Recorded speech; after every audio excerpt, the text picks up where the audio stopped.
I always think stories taste better when the kettle's on and the fire's low. Yes, just like that. Crackling soft in the corner. And you all sitting so still. Like you already know this isn't just another bedtime tale. Because it isn't. This one's, well, it's mine. And I've never told it start to finish. Not like this. Not even to your mother. But something about getting older makes the weight of silence heavier than the truth ever was. And I can't leave this world with it still buried. So lean in, loves.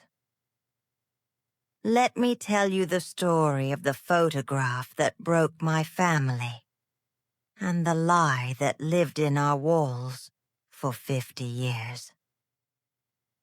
It began in the summer of 1953. I was 17, barefoot most days, running between the trees in the orchard out back, thinking the world was simple. I thought love was simple, too. My mother, Mary Ellen, she was soft. That's the first word I'd use.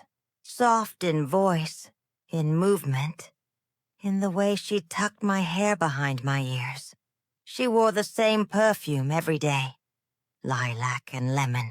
And when she hugged me, it lingered on my skin like a blessing. But she was quiet, too. Not the peaceful kind of quiet. The other kind. The one that hides pain under silence. My father, Richard, was the opposite. Tall, stern. A man whose voice filled the room whether he meant it to or not. People in town respected him. Called him Mr. Carter, like it was a title from God. He ran the feed store in the church council, and on Sundays, his Bible felt more like law than grace. At home, though, he rarely smiled, especially not at Mama. You see, I grew up believing my mother was fragile, that she had spells, they said. That's what my aunt called it. Spells. Times when she couldn't get out of bed. Times when she stared out the window for hours.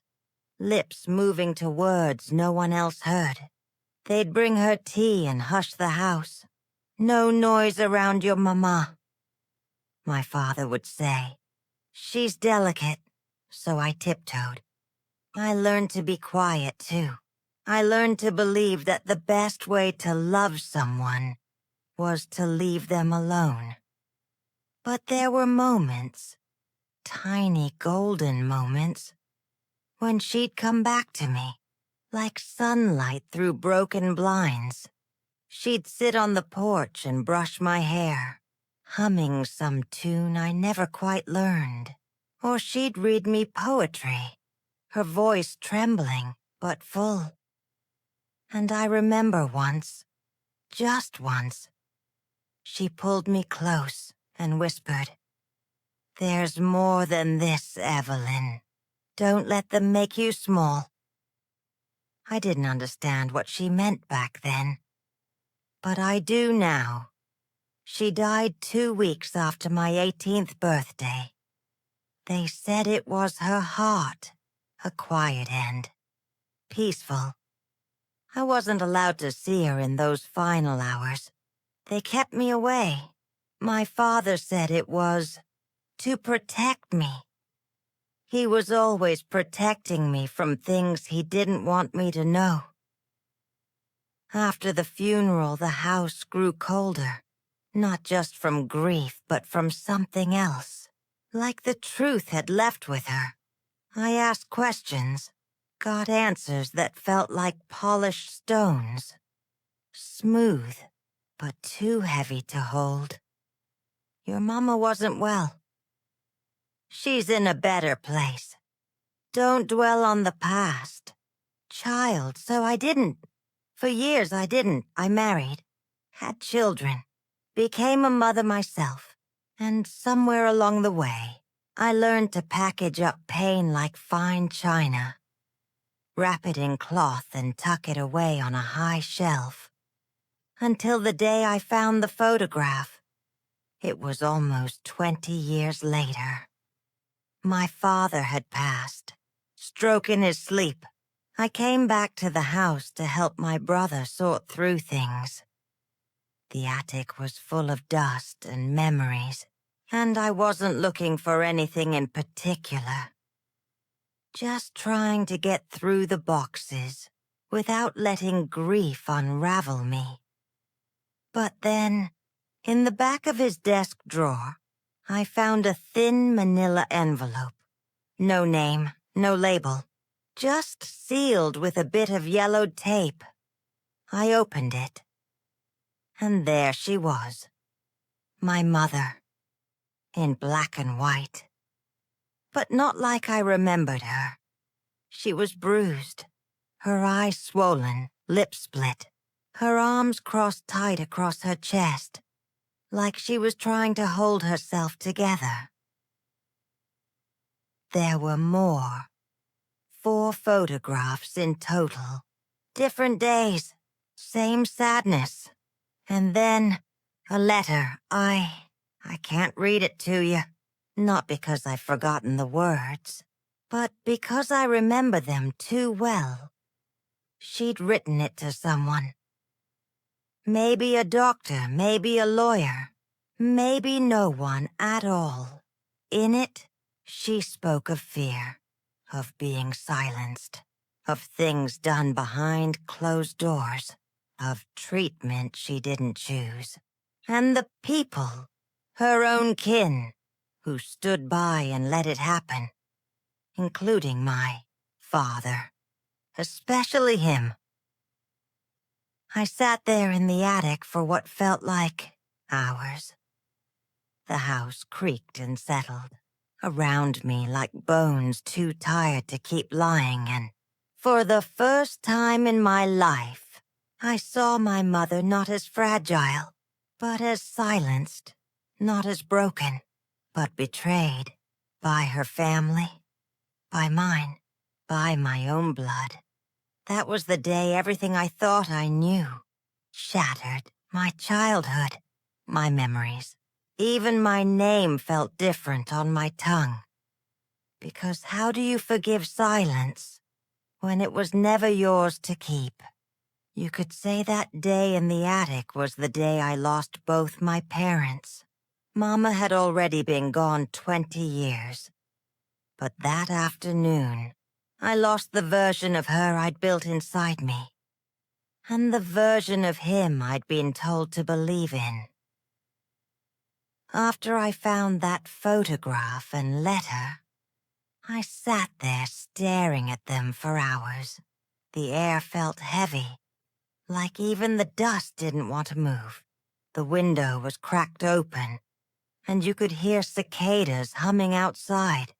That endless southern summer drone that makes the world feel trapped in heat and time. My brother, Michael, was downstairs sorting through the old record player. When he called up to ask if I'd found anything, I said no. My voice barely came out. I couldn't tell him, not yet, not until I understood what I was holding.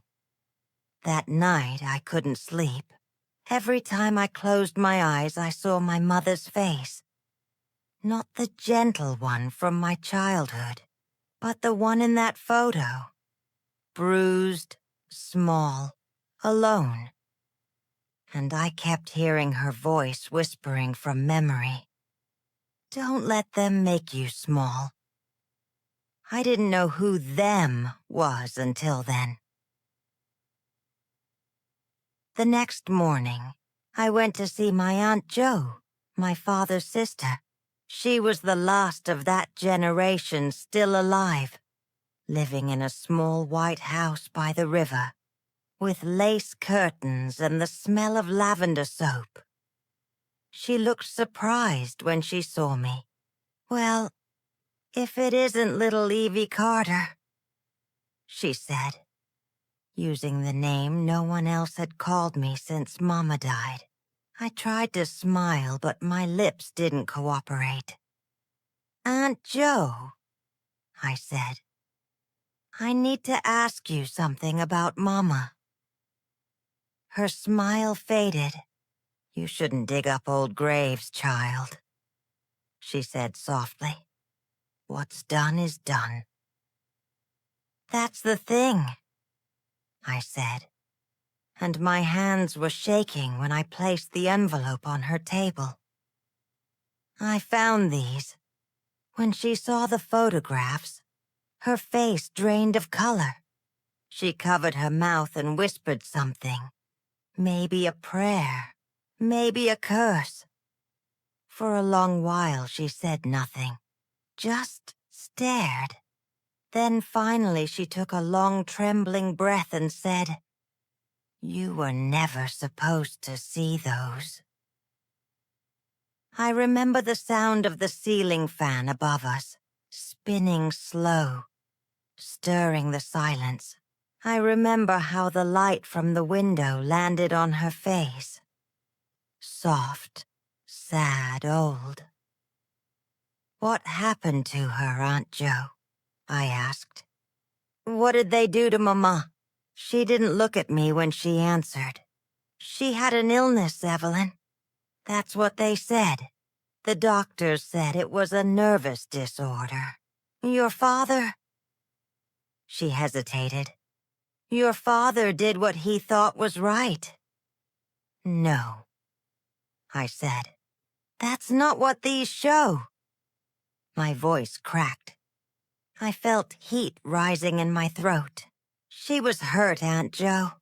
She was hurt. Someone did this to her." Aunt Jo closed her eyes, and a tear slid down her wrinkled cheek. "Your father believed in control. He didn't like when women disobeyed. He thought it was his duty to correct her." I stared at her. "You mean he hit her?" Jo looked down at her folded hands. "More than once," she whispered. "But, Evelyn, you have to understand the times. Back then, people didn't talk about those things. A man was the head of the house. If his wife acted strange, if she said things that embarrassed him, he handled it privately. That's how it was." Her words made me sick. "Handled it privately. Like love was discipline. Like silence was medicine." "She wasn't sick," I said. "She was scared." Jo nodded, a slow, guilty nod. "I know that now. But back then, we believed what we were told. Your father said she had episodes, that she needed calm, that we should let him take care of her." I felt dizzy. "Take care of her how?" That's when Aunt Jo told me about the sanatorium. It was a place outside town, on the edge of the woods. The kind of place people whispered about but never named aloud. A rest home for troubled women, they called it. My father had sent Mama there twice. The first time, for 3 months. The second for almost a year. When she came back, Aunt Jo said she was quieter, thinner. Her eyes no longer met anyone's for long. And then, a year after her return, she was gone for good. They said her heart stopped in her sleep, Aunt Jo whispered. "But your father buried her so fast.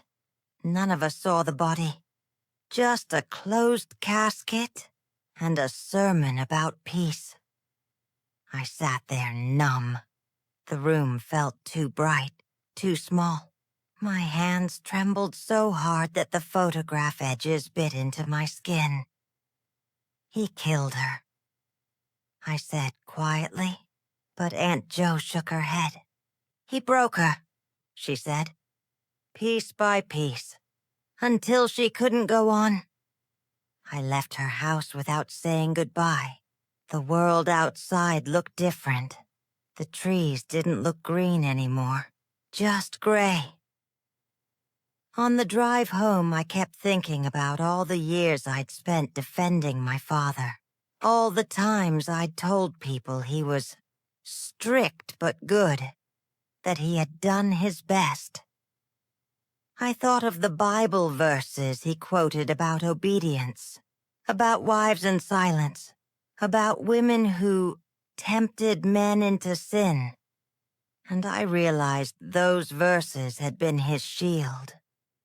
That night, I couldn't stop myself from taking the photograph out again. I laid it on my kitchen table under the lamp's soft yellow glow. Her eyes. God, her eyes. She wasn't looking at the camera. She was looking past it, at someone else. And I swear for the first time in decades, I could hear her whisper again. That same trembling voice from my childhood. There's more than this, Evelyn. Don't let them make you small. Only now I knew what she meant. She had been talking about him. The next day, I made a decision. A quiet one. A dangerous one, maybe. I was going to find out what really happened to my mother. Not what they told me. Not the story written on some polished headstone. The truth. No matter how deep it was buried. Even if it meant digging up my own blood to find it. There's a kind of silence that follows revelation. Not the peaceful kind. No, this one hums under your skin. It's the silence of knowing something terrible and realizing you can never unknow it. That's what those next few days felt like. Like I was living inside a church after the prayers had stopped. I couldn't look at my family the same way anymore.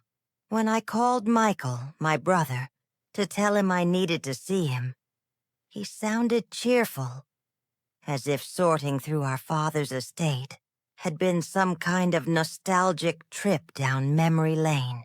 He didn't know that I'd found something that could burn that entire memory to ashes. We met at the house again that Sunday. The air was thick with the smell of old wood and lemon polish. Michael was sitting in Daddy's old armchair, sorting through papers. "You look tired, Evie," he said. "You all right?" I sat down opposite him and opened the manila envelope. He frowned. "What's that?" I pushed the photographs toward him. At first, he didn't understand what he was looking at. Then, his face changed. Confusion to disbelief, disbelief to horror, and then something colder, like a door slamming shut behind his eyes. "Where'd you get these?" he asked. They were in his desk. He didn't touch them, just stared, and then said, "You shouldn't have gone through his private things." Private things? My voice rose before I could stop it. "Michael, that's our mother." He stood up, pacing the room. "You don't know what was happening back then. You were a child. Daddy did what he could." "What he could?" I snapped. "He sent her away. He hurt her." "You don't know that." "She wrote about it," I said.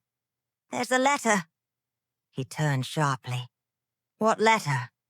I hesitated, watching his face. I saw fear flicker there. Not shock, not sadness. Fear. "You knew," I said quietly. "Didn't you?" He didn't answer right away. Just walked to the window, looking out at the orchard. The same orchard where Mama used to hum and brush my hair. Finally, he said, "I was 10. I didn't understand everything. But I knew Daddy was angry all the time." "Angry at her?" I asked. He nodded. "He said she was sick, that she made him look weak in front of the town, that she said things that weren't true. What things? He turned back toward me, his voice almost a whisper. She said he wasn't my real father. The room went still.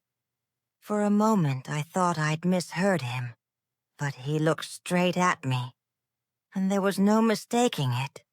She told him that, he said. She said she'd loved someone else before she married him.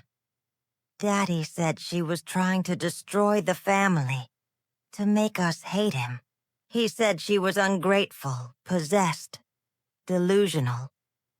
I felt dizzy. My pulse pounded in my ears. Did you believe her? I asked. He looked at me with something between guilt and confusion. I believed him. He was our father, Evie. He kept a roof over our heads. He was the one who stayed. And she was the one who suffered, I said, my throat tightening. He didn't argue, just sighed and sat down again, shoulders slumped. She tried to run once, he said softly. When you were little. She packed a bag. Daddy found out. He said she was unstable. Locked her in her room for 3 days. He looked at the photographs again, his eyes wet now. I thought she was being punished for something small, for yelling or breaking a dish. I didn't know. He rubbed his face with both hands. Evie, what are we supposed to do with this now? He's gone. She's gone. It's over. That word, over, burned in my chest, because that's how silence survives, by convincing you that it's too late to speak. The next morning, I drove out to the old sanatorium grounds.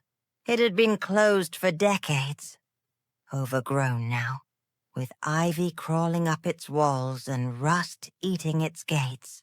But I remembered the name Aunt Jo had whispered. St. Margaret's Rest Home for Women. I parked by the gate and stood there, staring through the bars at what was left.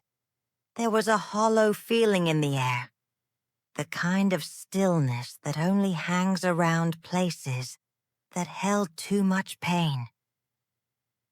The front door was padlocked, but one of the side gates was loose.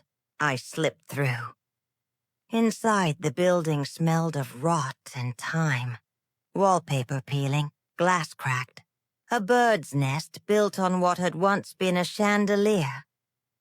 And there, in the dusty reception area, was a cabinet full of old records. Patient ledgers stacked by year. The kind of things no one bothered to destroy. I found the year she'd been there. 1951. My mother's name. Mary Ellen Carter. I ran my fingers across the faded ink. Admitted for nervous exhaustion. Released under supervision of husband, Richard Carter. Doctor's note. Patient exhibits signs of trauma and noncompliance. Recommended treatment. Isolation and electrotherapy. My knees almost gave out. Electrotherapy. That's what they called it back then. Electric shocks to the head to fix women who were too sad, too angry, too alive for their husband's comfort. I pressed my hand over my mouth to keep from sobbing. It wasn't just that he'd hurt her. He'd destroyed her, piece by piece, and called it medicine. I sat on the floor of that crumbling building until the light outside started to fade. Dust floated in the sunbeams like ghosts, and I whispered to her, to the mother I'd never really known. I'm sorry I believed him, I said. I'm so sorry. When I left, I took 1 page from that ledger. Just one. Her name, the date, and the word non-compliance underlined in dark ink, because that one word told me more about her than anything else ever could. She wasn't sick. She was resisting, and they punished her for it. That night, I went home and sat at my kitchen table again. I laid the photographs, the letter, and the ledger page side by side, and I made myself a promise.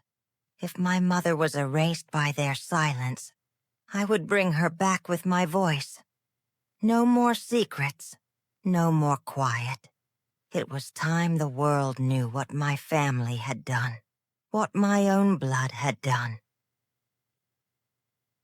When I told your mother I was writing this all down, she looked at me like she wasn't sure whether to hug me or beg me to stop. And I can't blame her. It's a heavy thing, dragging ghosts out of their graves, especially when they share your name. But silence, my loves, silence is heavier. It crushes from the inside out. That's why I kept going. Not for revenge, but for truth. Because truth is the only thing that gives peace to the dead and the living. I started small. I wrote letters to the county archive, to the old hospital board, even to the newspaper that used to print my father's sermons on page 3 every Sunday.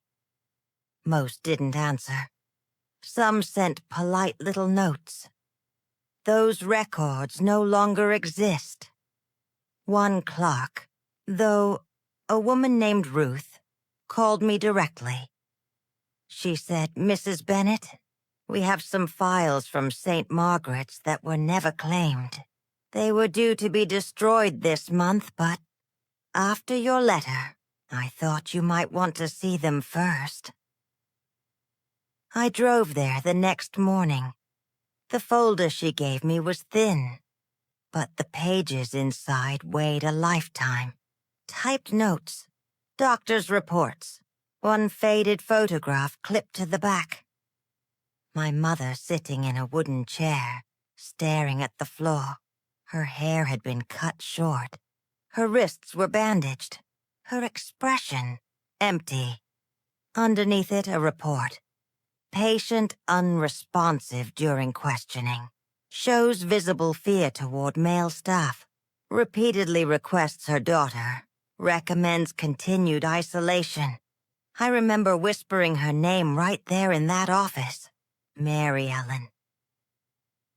Like if I said it softly enough, maybe she'd hear it somewhere and know she was finally being seen. After that, I went to the cemetery. You've been there with me before. The old plot under the oak tree. The one with the iron fence that leans just slightly to the left. Her grave had no real headstone, just a small marker. Mary E. Carter, 1920, 1954. No words, no message. Just a name carved into stone like an afterthought. So, I brought her something new. A plaque I'd ordered myself. It said, "Beloved Mother, silenced but not forgotten." When I set it down, the wind picked up, and I swear to you I could smell lilac, her perfume.